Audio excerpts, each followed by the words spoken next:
Hey, I'm Lorelei, registered dietitian nutritionist. Welcome to my kitchen and welcome to a week of smoothies. Well, 5 days of smoothies, so a work week of smoothies.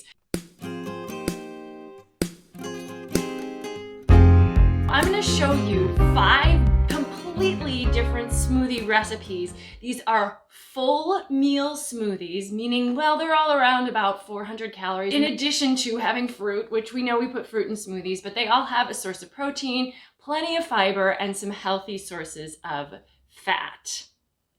I'm going to use completely different ingredients in all the smoothies. The only thing that you'll see repeat over the 5 days is water. Before we get started on the first smoothie, I just wanted to talk about the 3 mistakes that I think people make when it comes to smoothies. The first is getting your smoothies from a smoothie franchise. They have names to their smoothies that make them sound really, really super healthy. But if you look a little deeper, you'll see that they rely on ingredients like concentrated fruit juices, and some simply add sugar to their smoothies. Now, you can usually ask for your smoothie without sugar, but they don't advertise it, so if you don't know what's in there, adding ice and sugar to a smoothie is a lot cheaper than adding more fresh fruit. So although those smoothie franchise smoothies sound great, sound healthy, they can be really expensive. They charge you extra to add the healthy add-ins, and you may not be getting as healthy of a smoothie as if you just make it your own way at home.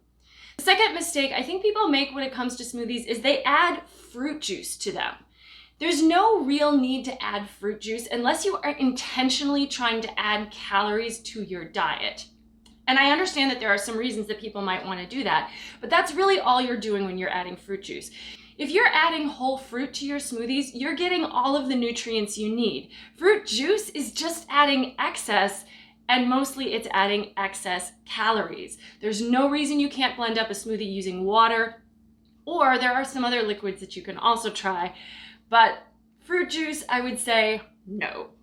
The final mistake I think people make with smoothies is they don't take advantage of the opportunity to add a bunch of other extra healthy ingredients, such as vegetables, healthy fats, and a source of protein. So this first smoothie has all of those components. We've got fruit, I've got pineapple and mango. I'm using frozen mango to give the smoothie a thicker, creamier consistency. I've got vegetables, I've got cucumber and kale, and then I'm going to add a healthy fat in the way of flaxseed. Now I've ground my flaxseed. If you have a really good blender, you may not need to put it in ground, but you want it eventually to get ground so your body can actually digest and absorb it. And then I'm going to add a half a cup of plain Greek yogurt. And this is going to add some fat because I did not use non-fat. However, you could use low-fat or non-fat plain Greek yogurt, but it's also going to add some protein and just a bit of creaminess to the smoothie. When we get this all blended together, we end up with a smoothie that could be a meal in and of itself, but it contains a lot more than just fruit. Let's pop it all in the blender, whir it up, and give it a taste. Pineapple. I'm going to add the cucumber next. This is kind of an old blender, but it is a good blender for me. It works really well. I, however, won't add the frozen ingredients on the bottom because sometimes my blade gets caught on those, so I'll add that next. So I added just over a cup of pineapple, just over a cup of mango, about a cup of cucumber, and now I'm adding about 2 cups of kale. This has been washed and chopped. If you're gonna add vegetables, you kind of gotta go for it, in my opinion. I'm adding a tablespoon of flaxseed. Omega-3, yes sirree. And then a half a cup of this plain Greek yogurt. If you're gonna use yogurt, don't use sweetened or flavored yogurt. You can use a vegan yogurt. This is dairy, but if you wanna have a vegan yogurt, you can, but just don't have anything that has any sweetener because we've got the fruit in here. We don't need anything else to sweeten. And then enough water to blend. And this is how simple smoothie making is.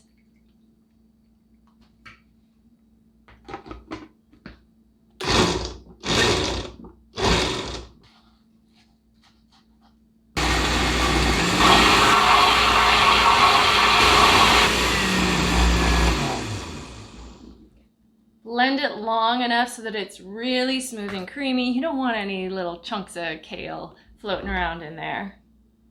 And then just pour.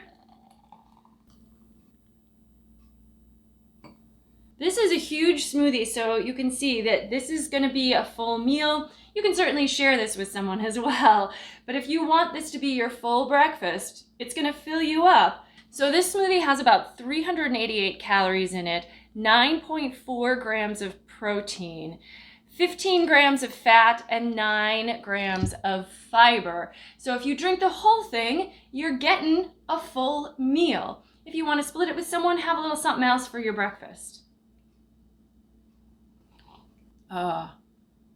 It's good. It's not real sweet. The fruit gives enough sweetness that it makes everything else taste lovely.